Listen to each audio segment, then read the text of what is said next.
अस्सलामुअलैकुम रहमतुल्लाहि व बरकातुहू my YouTube friends. Welcome back to my channel. Hope कि आप लोग बिल्कुल ठीक ठाक हैं और आप सबकी दुआ से अल्हम्दुलिल्लाह मैं भी ठीक हूँ। और अल्लाह पाक से यही दुआ है कि आप लोग हमेशा सही सलामत रहे, खुश रहे अपने अपने घरों में अपनी फैमिली के साथ। आमीन सुम्मा आमीन। नमाज़ पढ़ा कीजिएगा, नमाज हम पर फ़र्ज़ है। तो सबसे पहले बात करते हैं सलमा के बारे में। सलमा हॉस्पिटल में इस टाइम पर, उसका सिजरियन हो रहा है। इंशाल्लाह इंशाल्लाह इंशाल्लाह रात तक हमें गुड न्यूज़ मिल जाएगी। बस आपने जितना हो सके दुआ करना है, सलमा के लिए भी और बच्चे के लिए भी, कि अल्लाह पाक उनकी हिफाजत करे और सही सलामत बच्चा दुनिया में आए। आमीन सुम्मा आमीन। कल सलमा शॉपिंग दिखा रही थी और इतना अच्छा लग रहा था मुझे, यकीन माने मैं बता भी नहीं सकती हूँ। और अचानक पता नहीं मेरे दिल में क्यों आया कि लड़का होगा, मुझे ऐसा फील हुआ। तो आप लोगों ने भी कमेंट करना है कि आप लोगों को क्या लगता है, लड़का होगा या लड़की। मुझे ऐसा लगता है शायद लड़का हो। देखिए, लड़की हुई तो रहमत आएगी उसके घर में, लड़का हुआ तो नेमत आएगा। मतलब औलाद औलाद ही है, लड़का हो लड़की हो कुछ भी हो। अल्लाह पाक ने जो जिसको देना है वही अल्लाह पाक देगा। तो नीयत ख़राब नहीं किया करो, दूसरों के लिए अच्छा सोचा करो। ख़ास कर एक जान, एक नया बच्चा दुनिया में आ रहा है, उसके लिए तो सबको हाथ उठाकर अल्लाह पाक से दुआ मांगनी चाहिए। तो बदनीयतों दुआ मांगो, दुआ मांगो, अपनी काली ज़बान बंद रखो, अल्लाह से दुआ मांगो। क्योंकि मुझे ये सब चीज़ों से डर लगता है कि किसी के लिए अगर मैं इस तरह बुरा सोचूंगी किसी की औलाद के लिए, तो मुझे पता है कि वो मेरे साथ ही बुरा होना है। और सलमा के बच्चे का आने का इंतज़ार सलमा से ज़्यादा सलमा के हेटर्स को था। तो इंशाल्लाह इंशाल्लाह बिल्कुल खैर आफियत से वो बच्चा दुनिया में आएगा। और फ्रेंड्स, हम लोगों ने थोड़ा सा गेस करना है, क्योंकि अब तो सलमा हॉस्पिटल चली गई है, अब तो सिजेरियन उसका स्टार्ट हो गया। तो इंशाल्लाह बच्चा रात तक तो आ जाएगा, गुड न्यूज़। लेकिन हम लोगों ने गेस करना है। मैं कहती हूँ शायद लड़का होगा, आप लोग क्या कहते हो। मुझे ऐसा, मेरा ऐसे ऐसे फील आया कि जैसे लड़का है। तो आप लोगों ने मुझे बताना है कि आप लोग को क्या लगता है। होगा तो जो भी वही खुशखबरी है, लेकिन फिर भी थोड़ा सा गैस करेंगे, ठीक है। तो बहुत सारे दुआ आप लोगों ने करना है सलमा के लिए और बच्चे के लिए। और साथ साथ मुझे कमेंट में भी बताना है कि आप लोग को क्या लगता है कि क्या होगा। बात करेंगे रुबीना जी के बारे में। रुबीना जी सऊदीया जाने से पहले बाबर दिलबर के घर गई थी मिलने के लिए। लेकिन ये जो बेशर्म है ना दिलबर, वो अपने रूम से निकलकर बाहर भी नहीं आया, रूम से ही नहीं निकला कि माँ से मिल लूँ। सऊदीया जा रही है, इंसान इसलिए भी तो मिल लेता है अगर दिल में तेरा जहर है, कुछ भी है। मुझे तो पता है कि ये लोग माँ को प्यार करते नहीं है, माँ की कोई कदर ही नहीं है इनकी नज़र में। लेकिन कम से कम दुआ के लिए तो माँ को बोल देता निकल कर कि अल्लाह के घर जा रही है। अगर अल्लाह से भी प्यार होता तब भी आके माँ से मिलता। हम तो तरसते हैं, कोई सुनते हैं ना कि उम्रा के लिए जा रहा है या कोई सऊदीया जा रहा है, सबसे पहले भागते हैं मैसेज में, चाहे वो फेसबुक में किसी का सुन ले या कहीं सुन ले कि प्लीज़ हमारे लिए दुआ करना। कसम से हम तो भागते भाग के किसी के पास जाएंगे आएंगे, चाहे उसके साथ आना जाना भी नहीं हो, लेकिन पता चल जाए ना कि उम्रा के लिए, हज के लिए या सऊदीया जा रहे हैं, कि नहीं प्लीज़ हमारे लिए दुआ करना। और अपने वीडियो में तो ऐसा ड्रामा करता है बैठ के कि अचानक सब जाने का हो गया, हम तो एयरपोर्ट भी जा रहे थे, अम्मी ने ही मना कर दिया कि नहीं आओ। हाँ, कौन सा हमारे साथ रहती है, वो तो नैना के साथ रहती है। जाहिर है नैना ने रखा है तो नैना के साथ ही रहेगी। तुम लोगों ने तो अपने साथ रखना नहीं था। बार तुम लोग के पास रहने आई थी, तुम लोगों ने क्या हाल किया था, याद करो या मैं याद कराती हूँ। रुबीना जी की जब जॉब चली गई थी और इनके पास रुकने आई थी, तो पहले दिन ही दिलबर की वाइफ ने पूछ लिया कब वापस जाएंगी, कहाँ रहेंगी, आपने कुछ अपना बंदोबस्त किया। मतलब अपने बेटे के घर रहने आई है, माँ का हक नहीं है अपने बेटे के घर रहने का। घटिया लोग आके हमें बातें करते हैं कि इनके पीछे बातें नहीं करो, गिबत नहीं करो। तो घटिया लोगों, तुम लोग बताओ ना, अब इनके पीछे नहीं बोले किसके पीछे बोले।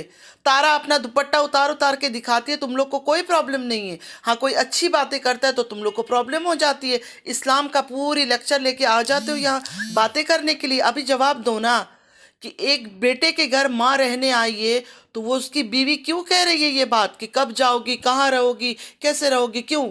बेटे के घर में रहने का माँ को कोई हक नहीं है। जो लोग भी अपने माँ के साथ बुरा करते हुए देखकर इनको शाबाशी देते थे और कहते थे कि तारा का साथ नहीं छोड़ना, बाकी किसी को भी छोड़ दो, और माँ को तो बोलते थे कि फितना है, ये है, वो है, और हम सब जानते हैं कि इसमें कोई शक नहीं है, अल्लाह इंसाफ करता है। तो इनके जब अपनी औलाद होंगे और जब इनके बेटे बड़े होंगे तो इनको भी जूते मार मार के अपने घर से निकालेंगे, बेइज्जत करके घर से निकालेंगे, क्योंकि इनको ये सब चीज़ें पसंद है। जब दूसरी औरत के ऊपर बुरा हो रहा था और बुरा बीत रहा है और ये देख के उसको बोलते थे कि नहीं, माँ को छोड़ दो, बहन को छोड़ दो, सबको छोड़ दो, लेकिन तारा को मत छोड़ना। तो तुम लोग के साथ जब ये होगा ना, तो इस दिन को याद करना तुम लोग भी।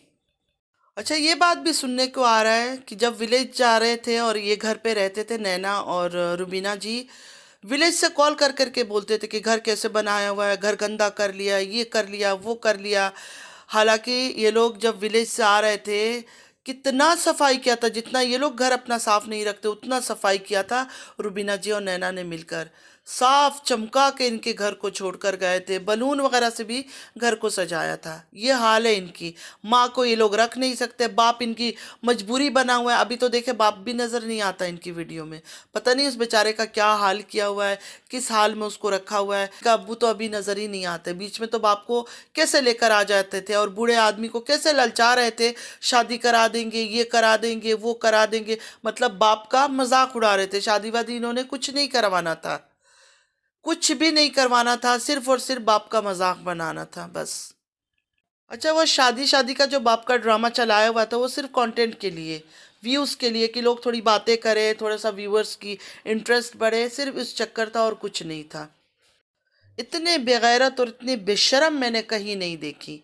और दिलबर की वाइफ से ये कहूँगी कि अपने वक्त का इंतज़ार करो, अपने वक्त का इंतज़ार करो। जब तुम बूढ़ी हो जाओगी और तुम्हारी यही औलाद तुम्हें घर से निकालेंगे और तुमसे पूछेंगे कितने दिन और यहाँ रहना है, तब तुम्हें पता चलेगा कि इस तरह कहने से एक माँ के दिल पे क्या गुजरती है। मुझे तो सुन के यकीन नहीं हो रहा, इतनी अच्छी और इतनी भोली बन के आ जाती है कि हम क्यों रोके दिलबर से माँ अपनी अम्मी से बात ना करे, नैना से बात नहीं करे, हमारा क्या है, उनका बेटा है, उनकी बहन है। तो आग तो तुम भी लगाती हो कि कैसे तुम्हारी माँ से इस तरह बात कर रही है। तुम बेशरम बेगैरत, तुम्हारी माँ तुम्हारे पास रहने आती है और तुम्हारी बीवी उससे पूछती है कि कब चली जाओगी, कब तक वापस जाना है, कहाँ रहोगी, कहाँ बंदोबस्त किया, और तुम बेगैरत सब सुनकर भी खामोश हो। इनको जो है ना अल्लाह से डरना चाहिए। इनको अल्लाह की ताकत का ही शायद अंदाज़ा नहीं है कि ये जो अल्लाह ने दिया है ना, अल्लाह के लिए एक सेकंड का काम है इनसे हर वो चीज़ छीनने का। पैसे नहीं थे ये सही थे, पैसे आ गए तो ये इतने घटिया बन चुके हैं। अब थोड़ा सा बात करूंगी नैना के बारे में। शायद किसी को बुरा लगे, किसी को अच्छा लगे, लेकिन मुझे जो सही लग रहा है मैं बात करूंगी। नैना ने जो आजकल घर में फरीहा को लाके रखना शुरू किया, गलत नहीं है। मतलब जवान तुम्हारा हस्बैंड है, तुम हो और एक और लड़की को लाके रख दिया। ना वो मैरिड है, ना उसका हस्बैंड है, कुछ भी नहीं है। ऊपर से तुम लोग का खानदान इतना बदनाम है, कहीं भी तुम लोग का दिल आ जाता है, कहीं भी दिल लगा लेते हो, कहीं भी कुछ भी हादसे हो जाते हैं, कहीं भी तुम लोग गैर शरिया हरकतें करते हो, कहीं भी कुछ ना कुछ तुम लोग गुल खिला लेते हो। तो एक जवान लड़की को तुम्हारे घर पे लाके रखना सही नहीं था इस टाइम पे, जबकि तुम्हारी माँ घर पे नहीं है। मतलब गलत बात है ना, वो अनमेरिड है, उसकी शादी नहीं हुआ, कुछ नहीं हुआ। वो शाहरुख भी किस तरह का है आप लोगों ने देखा है ना, कुछ अजीब ही बनता जा रहा है दिन ब दिन नैना के चक्कर में। तो कल को कुछ उल्टा सीधा हो जाए, कुछ गड़बड़ हो जाए, क्योंकि इनके घरों में तो बहुत जल्दी आसानी से ये सब चीज़ें हो जाता है। तो बहुत गलत बात था इस टाइम पर इसको लाके यहाँ रखना। मैं ये नहीं कह रही हूँ कि शक करे या कोई अपने फ्रेंड्स को घर ना लाए, मिले नहीं, लेकिन देखे फ्रेंड, जो रियलिटी है ना, थोड़ी सी इंसान को डिस्टेंस रखनी चाहिए, थोड़ी दूरी रखनी चाहिए। फरीहा के अब्बू इतने नमाजी दिखते हैं, माशाल्लाह बहुत अच्छे दिखते हैं। उन्होंने कैसे परमिशन दे दिया अपनी बेटी को कि हाँ जाके वहाँ रहो, जबकि रुबीना जी भी घर पे नहीं है। मतलब एक बड़ा सर पर हो फिर एक अलग बात होती है। जैसे रुबीना जी है, रुबीना जी के साथ चलो उस रूम में रह गई फरीहा, अभी मतलब वो हस्बैंड वाइफ है, बीच में ये है, गलत है, ये सब चीज़ें बहुत गलत है। और इनके ख़ानदानों में तो इतनी गुनाह और गलतियाँ होती है ना, इनको किसी लड़की को इस टाइम पे घर पे लाके नहीं रखना चाहिए। अगर मेरी बात किसी को बुरी लगे तो मैं ये बात क्लियर करना चाहती हूँ, क्योंकि इनका दिल पे अपना कंट्रोल नहीं होता है। ना इनके मर्दों के दिल में कंट्रोल है, ना औरतों के दिल में कंट्रोल है, इसलिए मैं ये बात कर रही हूँ। और हमारे दीन में, शरीयत में ये सब चीज़ें मना है, इसलिए भी मैं कह रही हूँ, क्योंकि वो महरम नहीं है उनका, गैर महरम है शाहरुख फरीहा के लिए। दिल थाम कर बैठ जाए, बात करना है तारा के बारे में। फारूक भाई फ़िश लेकर आए हैं तो फ़िश को देख रही है, फ़िश का लिप्स देख रही है, इतना प्यारा लग रहा है। मतलब ऐसे ही बचपना जो इस पर सूट भी नहीं करता, इस तरह लग रहा है ज़िंदगी में पहली बार फ़िश देखा इसने पाकिस्तान में। तो कराची जाते हुए फिर से वही छिचोरापन इसने शुरू कर दिया। तब इतनी गालियां खा रही है, लोग इतनी बातें कर रहे हैं इसकी इन घटिया हरकतों पे, लेकिन मना नहीं हो रही है। बच्चे बैक सीट में बैठे हुए हैं, इधर आगे बैठ के रोमांस कर रही है और कैसी कैसी बातें कर रही है। अच्छा, शुरू हो गई hi fi hi fi hi fi, ये ऐसे करते हैं हाई फाई, पता नहीं क्या ये समझ रही है। अच्छा ये बताओ, तुम्हारा 14 साल शादी का वक्त कैसा गुजरा, कैसे तुमने लाइफ गुजारा, अच्छा गुजरा? पता नहीं किसको इसकी ये घटिया बातें और बकवास फजूल बातें सुनने का टाइम है। वही हाथ पे हाथ रख के बैठना, और यकीन करे सारे बच्चे बैठे हुए हैं पीछे, इसको किसी का ख्याल नहीं है। बेटा पीछे बैठा हुआ है, हाथ पे हाथ रख के, तुझे इतना प्यार आ रहा है, इतना प्यार आ रहा है। ये प्यार दिखाने के लिए तुम्हें कोई रूम नहीं मिला? विलेज में रूम नहीं था, पंजाब में रूम नहीं था, कराची जा रही हो, कुछ घंटे रुक जाओ, फिर वहां जाके प्यार दिखा लेना। इसके इन हरकतों से सिर्फ आप लोग अंदाजा लगाए जो कि कितनी नीच और गिरी हुई हरकतें कर रही है। मतलब जवान बच्चे को सामने रखकर पीछे वो बैठा हुआ ये सब बातें सुन रहा है, हाथ मिला रहे हैं, खुशी कैसा गुजरा 14 साल, क्या हुआ, मतलब अपनी फीलिंग शेयर कर रही है। मतलब ये बच्चे के सामने बात करने की है? मुझे बताए तो सही, आप में से किसी का बेटा सामने बैठा हो, 15 का 14 का, आप लोग बैठ के ये सब बातें करेंगे हस्बैंड वाइफ? दूसरी वाइफ को एक्सेप्ट कर लिया, तो तुम तो हमेशा से बोलती हो तुमने एक्सेप्ट कर लिया। सिर्फ कौसर ही गंदी थी, कौसर ही बुरी थी, कौसर ही लड़ाई करती है, कौसर झगड़ा करती है, कौसर तुम्हारे साथ रहना नहीं चाहती है। तुमने तो हमेशा यही कहा कि तुम तो चाहती थी बहनों की तरह कौसर के साथ रहना, लेकिन कौसर ने तुम्हें वो मौका नहीं दिया। अब तुम कह रहे हो कि अब तुमने एक्सेप्ट कर लिया है। एक जुबान की तो रहा करो, याद तो रखा कर कि कौन सी बात मैंने कौन सी वीडियो में कहा है। कहते हैं ना, इंसान जब झूठ बोलता है ना, तो एक के बाद एक के बाद एक के बाद झूठ बोलता है, तो उसको याद ही नहीं रहता कि पहले मैंने क्या बोला, अब मैं क्या बोल रही हूँ। अब कह रही एक्सेप्ट कर लिया। हमें तो लगता था कि तुमने तो पहले दिन से ही एक्सेप्ट कर लिया, सिर्फ और सिर्फ कौसर ही गलत थी, वो एक्सेप्ट नहीं कर रही थी तुम्हें।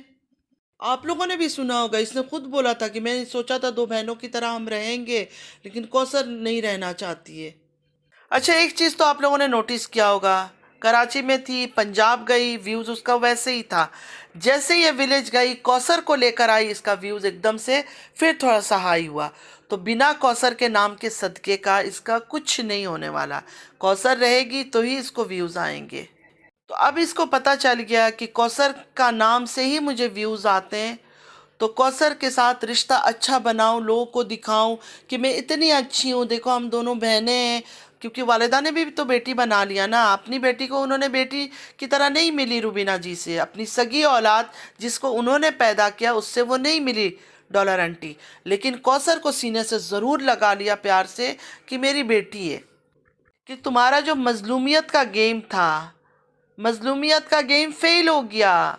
जो पहले पहले स्टार्टिंग में 13 साल का मोहब्बत, हस्बैंड लेकर आ गया, मेरे साथ नाइंसाफ़ी कर ली, मेरे बच्चे हैं, मेरे बच्चे क्या खाएंगे क्या पिएंगे, वो ड्रामा तुम्हारा ख़त्म। इसलिए अब तुमने ये सोचा अब प्यार प्यार का गेम खेलेंगे। दूसरी बात, कल जो इसने कपड़े पहने थे, एक्चुअली इसकी बातें करने जाओ और इसकी फैमिली की बातें इतनी लंबी हो जाती है ना कि इंसान को याद नहीं रहता। मैं लिख के नहीं रखती हूँ, पहले मैंने आप लोगों से बोला है, मैं जो जो चीज़ें मेरे दिमाग में रहता है मैं वही बातें कर लेती हूँ। कल के उसके कपड़े देखे थे, कल के उसके लिबास देखे थे, काफ़ी फ्रेंड्स ने मुझे इंस्टा में मैसेज दिया कि आप ही आपने हर बात की, उसके कपड़ों का नहीं किया। तो कपड़ों के लिए और मैं क्या बोलूँ, पूछ रही थी मैं बहुत प्यारी और दुल्हन लग रही हूँ, नहीं तुम बहुत ही गंदी, बहुत ही चीप लग रही थी। ऐसा लग रहा था किसी और के कपड़े को जो है ना ज़बरदस्ती तुमने अपने ऊपर पहन लिया। अपने सिर्फ इसकी चेस्ट का जगह देखा है, किस तरह इसका सीना लग रहा था, मतलब ऐसा लग रहा था फंस के फट जाएगा कपड़ा। मजनू अंकल से इसका दो दो रिश्ता है, एक तो इसके अपने वालिद का भाई, फिर इसका स्टेप फादर, इसकी अम्मी ने भी उनसे शादी कर ली है। तो मतलब वो कितने बूढ़े बुजुर्ग हैं, और उनकी हरकत भी देखो, मतलब इनके इसके घर के बूढ़े बुजुर्ग भी ऐसे ही हैं, उनकी कोई इज्जत विज्जत कुछ है नहीं। ना इसकी वालिदा को ख्याल आया, ना इसके उस स्टेप फादर को ख्याल आया। अच्छा, बार बार जाके स्टेप फादर को कैसे लग रही हूँ कैसे लग रही हूँ, सर के पीछे इतना सा वो लटका के आगे से पूरा ऐसे चौड़ा करके खड़ी हो जाती है सामने। इंसान को अगर अपने कपड़े दिखाना है, शौहर साथ बैठा है, शौहर को दिखा देता है। स्टेप फादर को, चाचा को या बाप को, ये सब चीज़ें कौन दिखाता है जाके दुपट्टा ऐसे आगे से हटा हटा कर, कैसे लग रही हूँ, कैसे लग रही हूँ। उनके सामने तो जाते हुए इंसान दुपट्टा आगे, सीने को सबसे पहले छुपाना है, सीने को छुपाना है। दुपट्टा, ये जो सर पे दुपट्टा लेती है, एक टाइम पे इसने बड़ा हंगामा किया था हिजाब का, और ये वो सबा इब्राहिम तक चली गई थी, उससे भी कमेंट करवा लिया था बेचारी ने कि मैं अभी हिजाबन बन रही हूँ। मुझे एक बात बताए कि ये जो दुपट्टा लेती है, किसी इस्लाम में, किसी शरीयत में, किसी हदीस में ये दुपट्टा लेने का ये स्टाइल होता है? ये तो मजाक उड़ा रही है ना हमारे दीन का। दुपट्टा अगर इसको लेना है तो दुपट्टा लेने का मतलब तो है कि पूरा बाल वाल अंदर कवर होनी चाहिए। ये कौन सा दुपट्टा लेने का स्टाइल है? आधा सर पे रखा, वो तो स्टाइल के लिए रखा है, जुल्फे सारे यहाँ बाहर निकली हुई होती है। इस तरह तो कोई दुपट्टा नहीं लेता है। क्लियर बता दे कि भाई मैं ऐसे स्टाइल करके ले रही हूँ, मैं कोई दुपट्टा नहीं ले रही हूँ सर पे। इस तरह नहीं लिया जाता है दुपट्टा। दीन को बदनाम कर रही है, इस्लाम को बदनाम कर रही है, इसलिए क्योंकि ये बेहयाई दिखा रही है, ऑन कैमरा गले मिलवा रही है। और गले मिलते हुए भी आप लोगों ने नोटिस किया ना कि वो खुद से जाके नहीं मिल रहा था। जब ये इसको याद दिलाती थी कि उनसे मिले नहीं हो, आते हुए भी इसने याद दिलाया कि मिल लो, तब जाकर वो मिलता है, वरना ये इसका स्क्रिप्टेड है सारा। तो बेशर्मो, जब यहाँ आके कमेंट करते हो ना गीबत का, और पत्नी क्या, एक भाई दूसरे भाई का गोश्त खा लेता है पीछे बातें करने से, तो जाके पहले लोग तलवे चाटते हो या चाटती हो, उसको जाकर समझाओ, सीने से दुपट्टा ले, सीना को छुपाए, दीन इस्लाम की बातें करते हो ना, तो शरीयत में ये सब चीज़ें हैं कि अपनी बहू बेटियाँ ये सब उतार उतार के दिखाया करे। शर्म आई है मुझे मजनू अंकल की हरकत देख के। इतना ज़ईफ़, इतना बूढ़ा इंसान है, लेकिन रत्ती भर शर्म नहीं है। इतने रोमांटिक, इतने रोमांटिक। अल्लाह ऐसे रोमांस से बचाए और ऐसे रोमांटिक लोगों से भी बचाए। आमीन सुम्मा आमीन। अपने रूम के अंदर बैठ के जो बदमाशी करना है करो, कम से कम दुनिया के आगे आके ये सब मत करो। फ्रेंड्स, आज के लिए बस इतना ही। आई होप कि आज का वीडियो आप लोग को अच्छा लगा होगा। अगर अच्छा लगा है तो लाइक, सब्सक्राइब और शेयर ज़रूर कीजिएगा। और चैनल पे जो भी न्यू आ रहा है, आपसे भी रिक्वेस्ट है कि लाइक, सब्सक्राइब, शेयर और बेल आइकन को हिट करना मत भूलिएगा, कि जब भी मैं कोई वीडियो अपलोड करूँ आप लोगों को नोटिफिकेशन मिलती रहे। और प्लीज़ पूरा वीडियो ज़रूर वॉच कीजिएगा। अल्लाह पाक हम सबको हिदायत दे, आमीन सुम्मा आमीन। जो हमसे भूले भटके गलतियाँ हो रही है, हमारी उन गलतियों को माफ़ करे, हमें शैतान की शर से बचाए, हिफाजत करे, हमारे बच्चों की हिफाजत करे। आमीन सुम्मा आमीन। नमाज पढ़ा कीजिएगा, नमाज हम पर फ़र्ज़ है, नमाज की कोई माफ़ी नहीं है, तो प्लीज़ नमाज को अपनी आदत बना लें। चलती हूँ, दुआओं में याद रखिएगा। ज़िंदगी रही फिर मुलाकात होगी। अल्लाह हाफिज़।